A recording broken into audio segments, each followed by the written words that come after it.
सदर मुमलिकत ने कामरान खान टिसोरी की बतौर गवर्नर सिंध तैनाती की मंजूरी दे दी है। सदर मुमलिकत ने मंजूरी आइन के आर्टिकल 101(1) के तहत दी है। गवर्नर सिंध का ओहदा इमरान इस्माइल के इस्तीफे के बाद से खाली था, तो सदर मुमलिकत ने कामरान खान टिसोरी की बतौर गवर्नर सिंध तैनाती की मंजूरी दे दी है।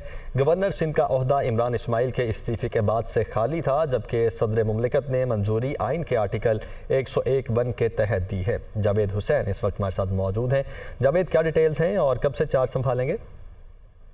जी देखें, सदर मुमलिकत ने डॉक्टर आरिफ अलवी ने मोहम्मद कामरान टिसोरी को बतौर गवर्नर सिंध की तैनाती की मंजूरी दे दी है और इस हवाले से एक अलामिया जारी किया गया है वानी सदर से, जिसमें बताया गया है कि सदर मुमलिकत ने यह मंजूरी आइन के आर्टिकल 101 के तहत दी है और गवर्नर का सिंध का जो ओहदा था वो इमरान इस्माइल जो पाकिस्तान तहरीक इंसाफ की जानिब से तकर्री उनकी की गई थी उस हुकूमत में, तो उनके बाद से इस्तीफे के बाद से खाली था। और आपको बताते चलें कि कामरान टिसोरी MKM पाकिस्तान के रहनुमा हैं और इन्होंने इसी सितंबर में ही जो है वो दोबारा जो है वो MKM पाकिस्तान को ज्वाइन किया था और जिसके बाद हम देख रहे हैं कि 2 रोज कबल जो है वो वजीर आजम से MKM पाकिस्तान के जो रहनुमा है खालिद मकबूल सिद्दीकी, उन्होंने मुलाकात भी की थी और जराए ने ये बताया था कि उन्होंने जो गवर्नर सिंध है उनके लिए मजीद नाम वजीर आजम को सिफारिश किए थे, जिस पर वजीर आजम ने उन्हीं नामों में से एक नाम सदर मुमलिकत को सिफारिश किया, जिस पर अब सदर ने इसकी मंजूरी दे दी है।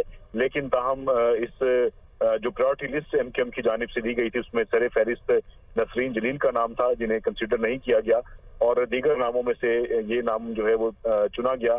अब इस नाम को चुनने के हवाले से MKM को क्या मौकिफ है, ताहम उनकी जानिब से कुछ बताया नहीं जा रहा, लेकिन सदर मुमलिकत ने कामरान टिसोरी को बतौर गवर्नर सिंध जो है वो उनकी तकरीरी की मंजूरी दे दी है।